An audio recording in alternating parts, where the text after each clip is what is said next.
हर हर महादेव। देवों का देव महादेव जी के चरण में प्रणाम करती हूँ, मेरा प्रणाम स्वीकार हो। मैया गौरा पार्वती के चरण में प्रणाम करती हूँ, मेरा प्रणाम स्वीकार हो। गणपति ललनवा के चरण में प्रणाम करती हूँ, मेरा प्रणाम स्वीकार हो। अपने से बड़े को चरण में प्रणाम करती हूँ, मेरा प्रणाम स्वीकार हो। गुरु भाई बहना, मैं एक कथा सुनाने जा रही हूँ, इस कथा को पूरा सुनिए और रहस्य जानिए। हर हर महादेव, घर घर महादेव। गुरु भाई बहना,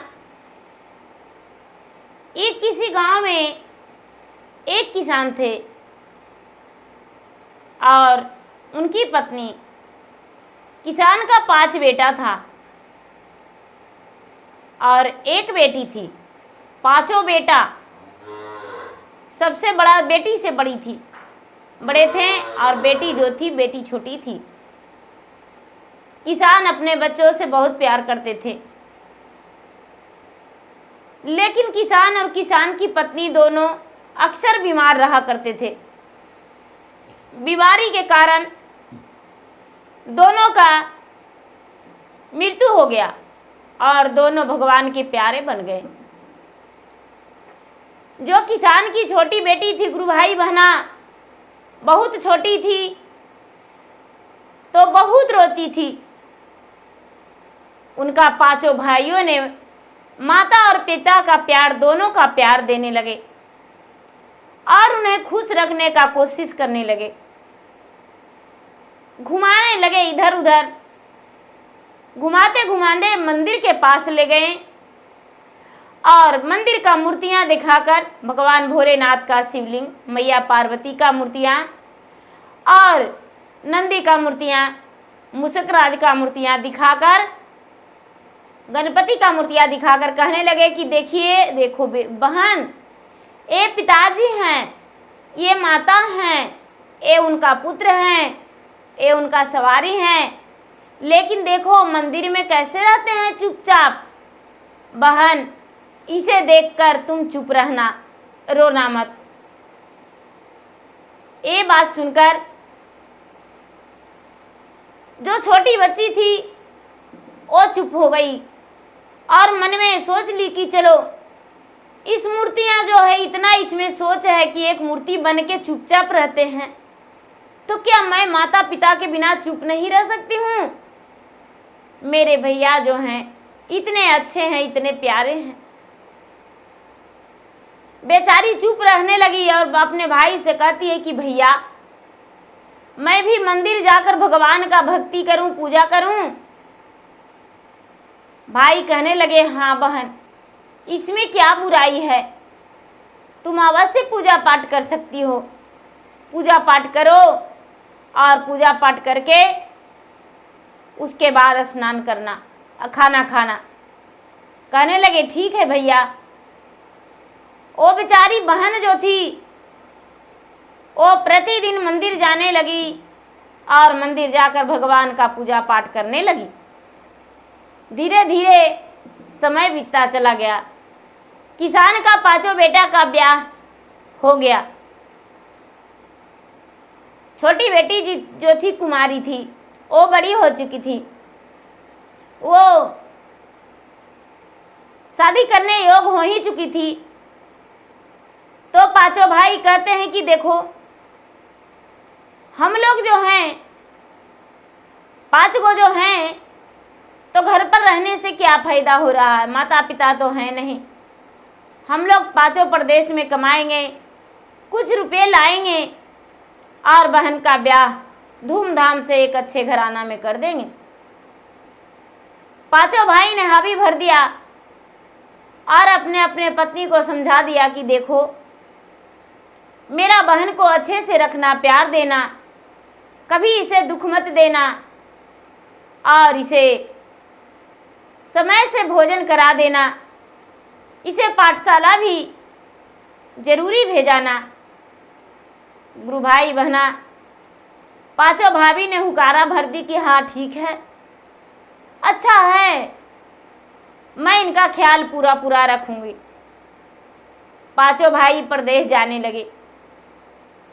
तो प्रदेश जाने लगे पांचों प्रदेश चले गए। बहन जो थी अपने भाभी के साथ रहने लगी, पूजा पाठ करती थी। तो बड़ी भाभी कहती है थाल छीनकर, पूजा के थाल छीनकर,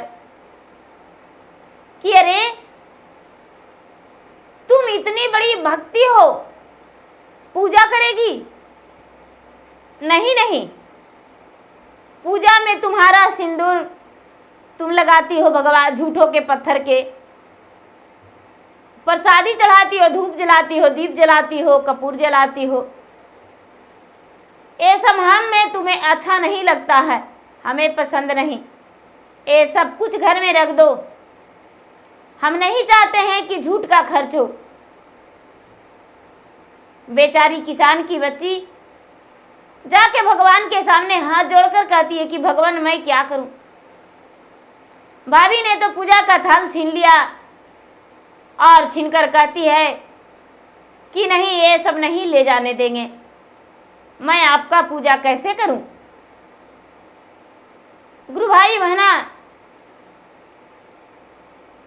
ऐसा करने से जब रोक दी तो बेचारी सिर्फ लोटे में जल भर के और ले जाती थी, बेल का पतई उसी में डाल देती थी और जाकर पूजा करती थी। गुरु भाई बहना, साल में 12 पूर्णिमा होती है, 12 पूर्णिमा को उपास रहती थी, सोमवारी व्रत करती थी। भगवान उस पे दयावान थे, भगवान उसका फूल और बेलपत्र से भी प्रसन्न हो जाया करते थे। वो पूजा करके आ जाती थी। धीरे धीरे समय बीतता जा रहा था।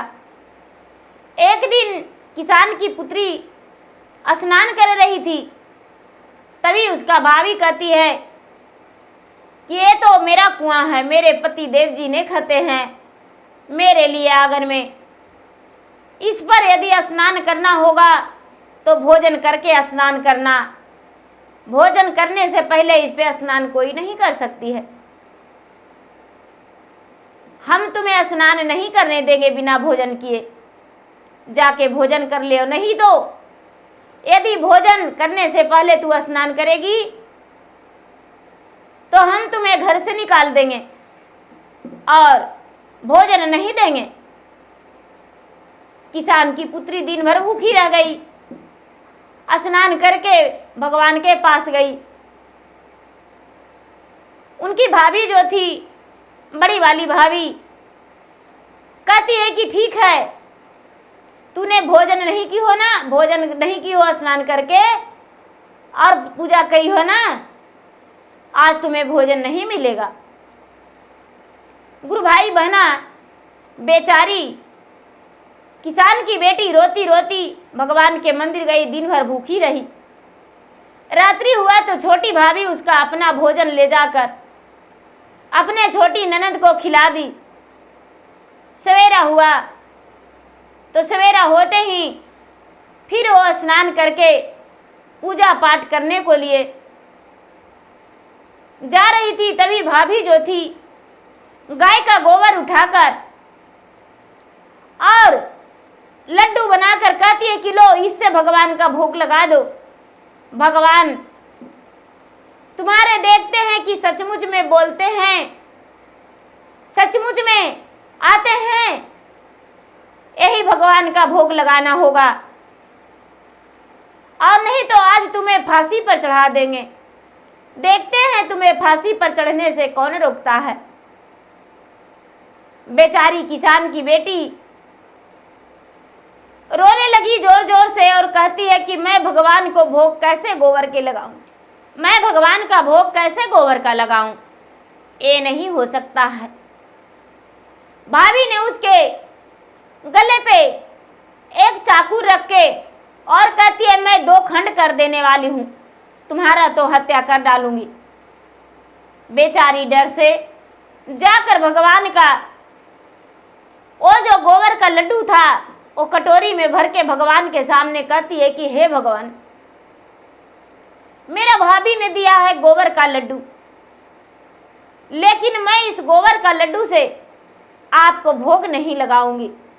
इस मंदिर को प्रेम से लीप पोत के 2 लड्डू का, एक का गणपति और एक का माँ लक्ष्मी, उस पे दूब फूल अक्षत धर के पूजा कर दी। भाभी को बोली, भाभी तो पूजा पाठ जानती ही नहीं थी। भाभी को बोली, चलो भाभी मंदिर देख लो, मैंने गोबर का लड्डू का भगवान का भोग लगा दिया हूँ।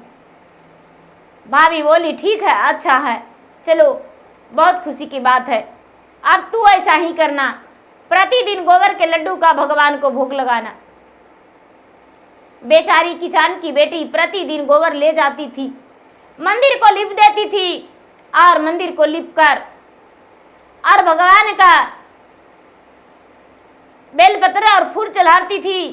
गणपति के नाम से गोबर रख के और दूब और अक्षत पुष्प चढ़ा दिया करती थी। गुरु भाई बहना, समय बीतता जा रहा था। एक दिन भाभी कहती है कि क्या सचमुच में तू गोबर के लड्डू का भोग लगाती हो? मैं देखने के लिए जाऊंगी। उसकी बड़ी वाली भाभी अपने ननद के साथ चल दी तो देखती है कि गोबर से तो चारों कोना लिपा हुआ रहता है और गोबर का तो एक जमीन लिप देती है। 2 लड्डू उस पे दूब अक्षत चढ़ाई, ननद का खूब पिटाई की और पिटाई करके कहती है, तुम मेरी बात नहीं मानी हो, अब तुम्हें तो सजा आराम से देंगे, अब तुम्हें बहुत मार मारेंगे। गुरु भाई बहना, भाभी उसे खींचकर घसीटते लाई घर के अंदर और उसे पिटाई करने लगी। कहती, आज तुम्हारा प्राण ले लेंगे। उसका छोटी भाभी थी, अपने ननद को हाथ पकड़ के और अपने जेठानी को कहती है कि जेठानी जी, जितना पिटाई करना है मुझे पिटाई कर दो, ननद को मत मारो, इसने किसका क्या बिगाड़ी है, इसे मत मारो। गुरु भाई बहना, जो भाभी थी मारना बंद कर दी और मारना बंद कर दी। उसके बाद जब भोजन पर बैठी है तो पहले देखने में तो सुंदर भोजन था, लेकिन पहला ही निवाला ली तो उसका गोबर मिला, दूसरा निवाला ली तो गोबर मिला। अपने देवरानी से कहती है, आज तूने गोबर भोजन में डालकर बनाई हो, खाली खाना में तो गोबर मिल रहा है। देवरानी कहती है, दीदी जी, हम लोग भोजन किए तो ऐसा नहीं लगा, आपको भोजन में आखिर ऐसा क्यों लग रहा है? आप क्यों खाना को दुस रहे हैं, अपमान कर रहे हैं? कितना सुंदर भोजन है। बड़ी वाली जो किसान की बहू थी, शाम में भी भोजन करने को लिए बैठी तो उसे गोबर ही मिलने लगा। जब भी भोजन करती तो उसे भोजन में सिर्फ गोबर मिल रहा था। उसका देवरानी जो थी वो कहती है कि भगवान का अपमान इन्होंने किया है, इसीलिए इसका भोजन में गोबर मिल रहा है, और कोई बात नहीं। गुरु भाई बहना, अब तो थोड़ी मोड़ी खाना खाती थी और बाकी उसे खाना नहीं खवाता था। ननद को तो खाना रोक दी थी। ननद ने बेचारी बेल का पतई और बगीचे से फल फूल लेकर तोड़कर खाकर जीवित रह रही थी। अपने भाई का आश्रय जो रही थी कि कब मेरा भैया आएगा। इसे फिर भी नहीं लगता था कि हम भोजन नहीं किए हैं। धीरे धीरे बरसों बीत गया। पांचों भाई ने आए तो पांचों भाई आकर सब अपने अपने पत्नी से मिले। जब बड़े वाले मिले तो कहते हैं कि आखिर तुम्हें क्या हो गया है प्राण प्रिय, तुम तो बिल्कुल दूबली पतली हो चुकी हो, कमजोर हो चुकी हो। कहती है कि स्वामीनाथ, आप नहीं जानते, जब भी मैं खाना खाने बैठता हूं तो मेरा देवरानी ने मेरा भोजन में गोबर डाल दिया करती है। ऐसा बात सुनकर कहते हैं कि ऐसा नहीं हो सकता, आखिर ऐसा इन्होंने क्यों करते हैं।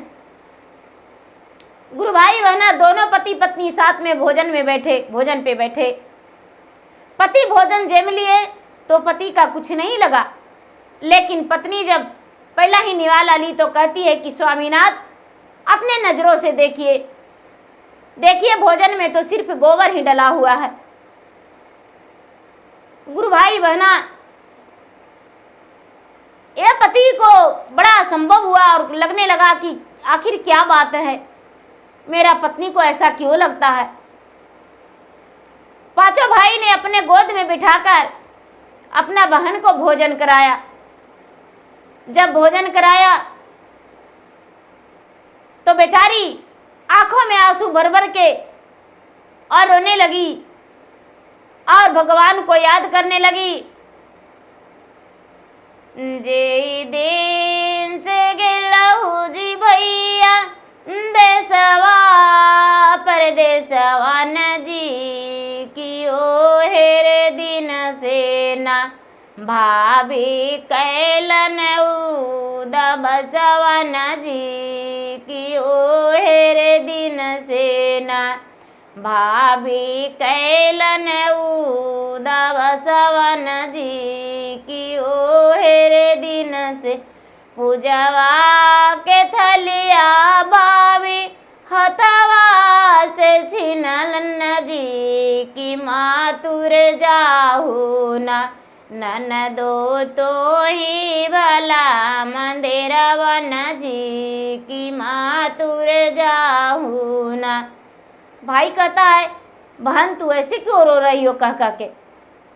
कहती है भैया जिस दिन से आप परदेश गए उस दिन से मेरा भाभी बहुत उद्वास करती थी, मुझे खाना नहीं देती थी और पूजा के थाल छीन ली थी। मैंने भगवान को भोग लगाने को लिए प्रसादी लिया तो भाभी गोबर के लड्डू बना के और कहती है भगवान का भोग यही लगाना, भोग गोबर का लड्डू। मैंने उस गोबर से मंदिर लिप दिया करते थे।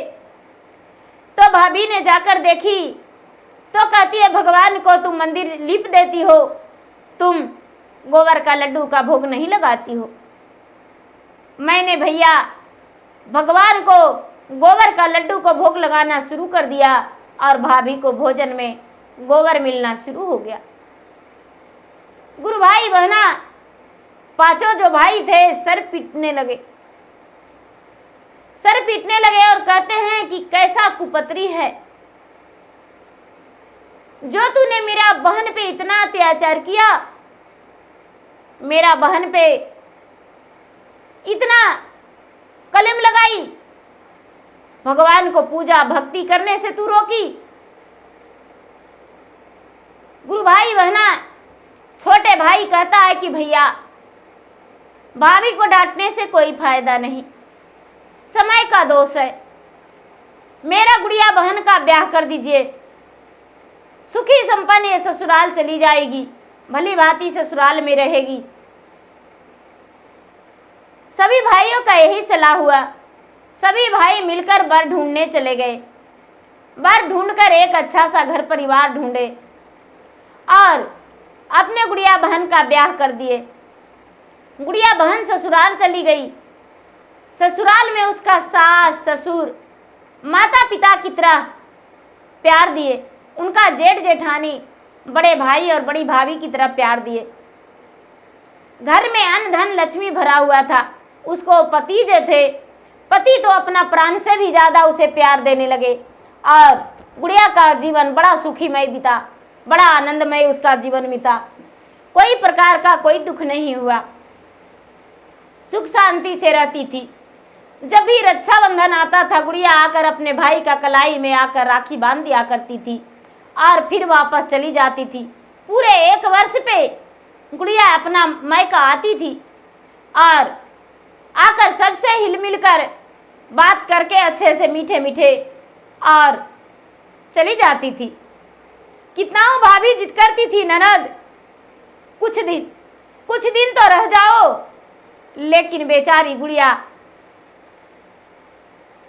कहाँ उसे समय था। उसका सास ससुर इतना ही अच्छा मिले थे कि उसे एक पल के लिए भी आंखों से ओझल नहीं होने देना चाहते थे।